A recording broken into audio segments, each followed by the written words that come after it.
et bienvenue dans cette chaîne où je vous parle des sujets techniques sur plusieurs domaines d'ingénierie, principalement dans le domaine de l'électricité. Pour ceux qui ne me connaissent pas encore, moi c'est Charles, je suis ingénieur en génie électrique, j'ai de l'expérience en production d'électricité en centrale nucléaire, mais également dans le transport haute tension et dans la distribution électrique. Aujourd'hui, je vous retrouve pour une série de vidéos sur le fonctionnement d'un disjoncteur haute tension. Si vous voulez en savoir plus, je vous invite à vous abonner sur la chaîne et d'activer la cloche de notification pour être informé lorsque les nouvelles vidéos seront disponibles. Pour cette première partie, je parlerai du fonctionnement du disjoncteur simplement sur les généralités.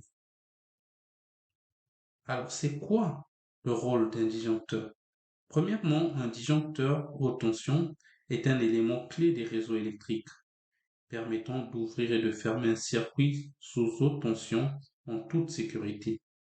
Contrairement aux disjoncteurs basse tension utilisés dans nos maisons, les disjoncteurs haute tension doivent gérer des tensions élevées et des courants de plusieurs milliers d'ampères, souvent en cas de défaut. Pour parler de son rôle, je l'ai réparti en deux. Premièrement, pendant les phases d'exploitation, le rôle du disjoncteur va être d'ouvrir et de fermer le circuit en charge pour réaliser un certain nombre d'opérations, notamment lors des consignations en cas des travaux, mais également lorsque on réalise les essais. J'ai également noté ce que l'on veut isoler un circuit. Et lorsqu'il y a l'apparition d'un défaut, le rôle du disjoncteur va être d'ouvrir et de fermer le circuit en défaut pour éliminer notamment le courant de court-circuit. Il faut faire attention à la différence avec un sectionneur. La coupure du circuit par un disjoncteur n'est pas visible. C'est une notion très importante pour les équipes intervenantes dans des postes haute tension. Pourquoi les disjoncteurs sont-ils indispensables? Simplement pour la protection du réseau contre les courts-circuits et les surcharges. Ce rôle primordial est assuré par un disjoncteur, mais également la prévention des dégâts sur les équipements ou simplement pour éviter les blackouts généralisés. Où trouve-t-on des disjoncteurs haute tension? Ça va être dans des postes électriques, par exemple au niveau des transformateurs. Pour protéger le transformateur, on installe un disjoncteur. Également sur les jeux de barres, on peut installer un disjoncteur lorsqu'on veut avoir des fonctionnements spécifiques au niveau des disjoncteurs. Ensuite, sur les lignes haute tension, il y aura également des disjoncteurs pour protéger la ligne en cas de défaut. Dans des centrales électriques, on installe également des disjoncteurs pour protéger par exemple les alternateurs.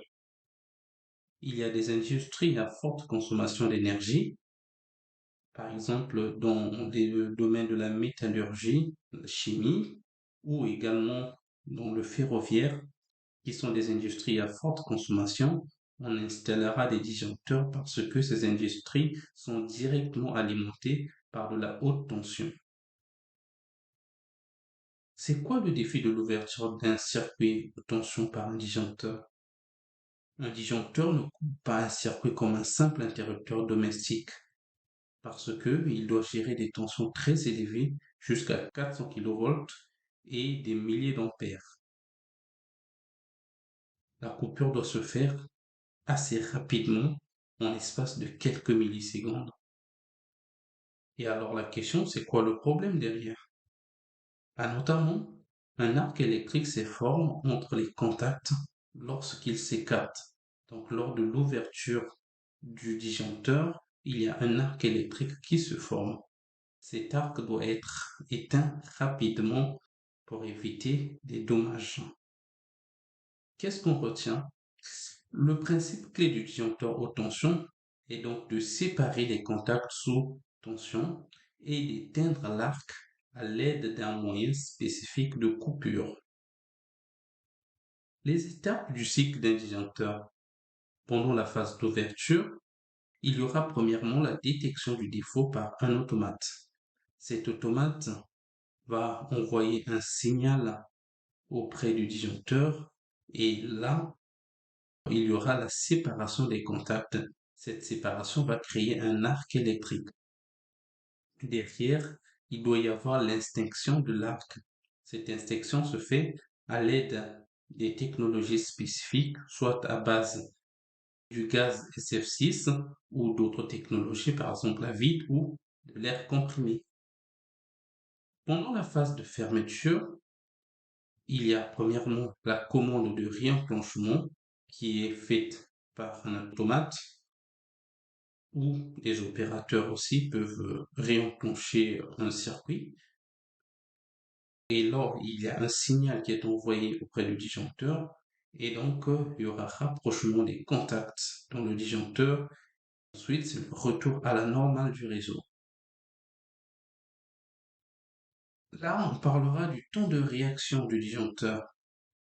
Pendant ces différentes phases d'ouverture et de fermeture, je l'ai dit en amont, l'ouverture et la fermeture doit se faire en un temps record. Et donc, ce temps de réaction, ça va varier en fonction de la tension sur le réseau. En 90 kV par exemple, l'ouverture se fera entre 35 et 50 millisecondes. Et cette durée, ça dépend du type de disjoncteur, de la technologie utilisée, mais également du fabricant. Et la fermeture en 90 kV va être entre 70 millisecondes et 190 millisecondes. Lorsqu'on arrive en 225 kV, l'ouverture se fait entre 55 millisecondes et 90 millisecondes. Et pareil, en 400 kV, c'est la même durée de l'ouverture. Et la fermeture en 220 kV, il va se faire entre 110 millisecondes et 180 millisecondes. Et par contre, en 400 kV, la fermeture serait plus courte, entre 100 millisecondes et 120 millisecondes. Qu'est-ce qu'on retient en conclusion? Est-ce que vous savez que certains disjoncteurs peuvent s'ouvrir et se refermer en quelques millisecondes pour éviter une coupure longue due à un court-circuit temporaire? C'est ce qu'on appelle le réenclenchement automatique, un mécanisme clé pour la stabilité du réseau. Nous voici maintenant à la fin de cette première partie. Je vous remercie d'avoir suivi la vidéo. Si vous voulez en savoir plus, n'hésitez pas à vous abonner, d'activer la cloche de notification. Je vous retrouve pour la prochaine vidéo. Merci.